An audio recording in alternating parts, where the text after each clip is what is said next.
दोस्तों, नाग पंचमी की कथा के अनुसार प्राचीन काल में किसी नगर में एक सेठ जी थे। सेठ जी के 7 पुत्र थे और उन सभी की शादी हो चुकी थी। 7 पुत्रों की बहुओं में सबसे छोटी बहू सबसे ज्यादा विदुषी, सुशील और संस्कारी थी। एक दिन सबसे बड़ी बहू ने सारी देवरानियों से कहा कि घर को लीपने के लिए पीली मिट्टी ले आते हैं। सभी बहुएं डलिया और खुरपी लेकर मिट्टी लेने चल दीं। जब वह मिट्टी खोदने लगी तब वहाँ एक सर्प निकला। बड़ी बहू उस सर्प को खुरपी से मारने लगी तो छोटी बहू बोली, मत मारो इसे, ये बेचारा तो निरपराध है। यह सुनकर बड़ी बहू ने उस सर्प को नहीं मारा। तब सर्प एक ओर जाकर बैठ गया। छोटी बहू ने सर्प से कहा, आप यहाँ से जाना मत, मैं अभी आती हूँ। ऐसा कहकर छोटी बहू सर्प के लिए दूध लेने चली गई। घर पहुंचकर वो अपने कामों में लग गई और सर्प को किया वादा भूल गई। अगले दिन जैसे ही उसे यह बात याद आई तब वह दूध लेकर वहां पहुंची तो उसने देखा सर्प तो वहीं बैठा है। सर्प को देखकर वह बोली, भैया मुझे माफ कर दो, मैं अपने कार्य में लगकर आपसे किया वादा भूल गई। तब सर्प बोला, मुझसे झूठ बोलने के लिए मैं अभी तुझे डस लेता, लेकिन तूने मुझे भैया कहा है, इसलिए मैं तुझे छोड़ रहा हूँ और आज से तू मेरी बहन हुई। तुझे जो चाहिए मांग ले। छोटी बहू बोली, भैया मेरा कोई नहीं है, मुझे एक भाई मिल गया, मुझे और कुछ नहीं चाहिए। बस जब भी मैं अपने भाई को पुकारूं तुम चले आना। कुछ दिनों बाद सावन के महीने में सेठ जी की सभी बहुएं अपने अपने पीहर जाने लगी और छोटी बहू से बोली, तेरा तो कोई पीहर नहीं है, तू कहाँ जाएगी? यह सुनकर छोटी बहू बहुत रोई। तभी उसके घर उसके दूर के रिश्ते का एक भाई आया और बोला, मैं इसे लेने आया हूँ, मैं इसका दूर के रिश्ते का भाई हूँ। सेठ जी बोले, छोटी बहू का तो कोई भाई नहीं है। उनको विश्वास दिलाने पर सेठ जी ने छोटी बहू को सर्प के साथ भेज दिया। रास्ते में उसने छोटी बहू को बताया, बहन मैं तुम्हारा भाई सर्प हूँ और तुम्हें अपने साथ अपने घर नागलोक ले जाने आया हूँ।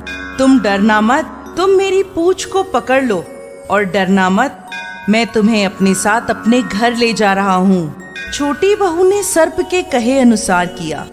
जैसे ही वह नागलोक पहुँचे, नागलोक के धन ऐश्वर्य को देखकर छोटी बहू चकित रह गई।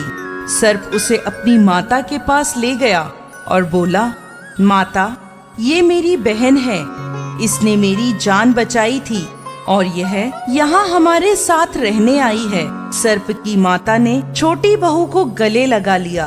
अब वह वहाँ खुशी खुशी रहने लगी। उस समय वहाँ शेषनाग के बहुत से छोटे छोटे बच्चे जन्मे हुए थे। वह रोज देखती कि माँ सभी के लिए दूध ठंडा करके घंटी बजाती। घंटी की आवाज सुन के सभी बच्चे वहाँ आकर दूध पी लेते थे। एक दिन वह माँ से बोली, माँ आज दूध मैं ठंडा कर देती हूँ।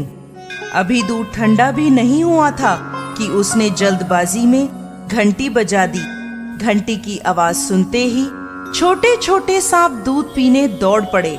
इतने में दूध में मुंह डालते ही कईयों के फन जल गए। तब सभी सर्प बोले, हम इसे डसेंगे, परंतु माँ के समझाने पर वह मान गए।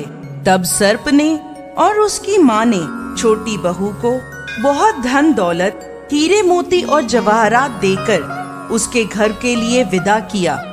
इतना सारा धन दौलत देखकर बड़ी बहू बोली, भाई ने इतनी सारी दौलत दी है तो इसे झाड़ने के लिए सोने की झाड़ू भी दे देता। यह सुनकर सर्प ने सोने की झाड़ू भी लाकर दे दी और उसके साथ उसे उसकी माँ की तरफ से हीरे मोती और मणियों का एक अद्भुत हार दिया। उस हार की प्रशंसा सारे नगर में होने लगी। जब यह प्रशंसा नगर की रानी ने सुनी तो उस हार को पहनने की अपनी इच्छा राजा को कही। राजा ने तुरंत अपने सैनिकों को वह हार लेने भेज दिया। राजा के डर से सेठ जी ने छोटी बहू का हार लेकर सैनिकों को दे दिया। इस बात से छोटी बहू बहुत दुखी हुई और अपने भाई सर्प को याद कर उसे सारी बात बताई। सर्प बोला, बहन तुम दुखी मत हो, राजा खुद तुम्हें वह हार लौटाने आएंगे। रानी ने जैसे ही वह हार पहना, वह हार सर्प बन गया और रानी ने डरकर वह हार फेंक दिया।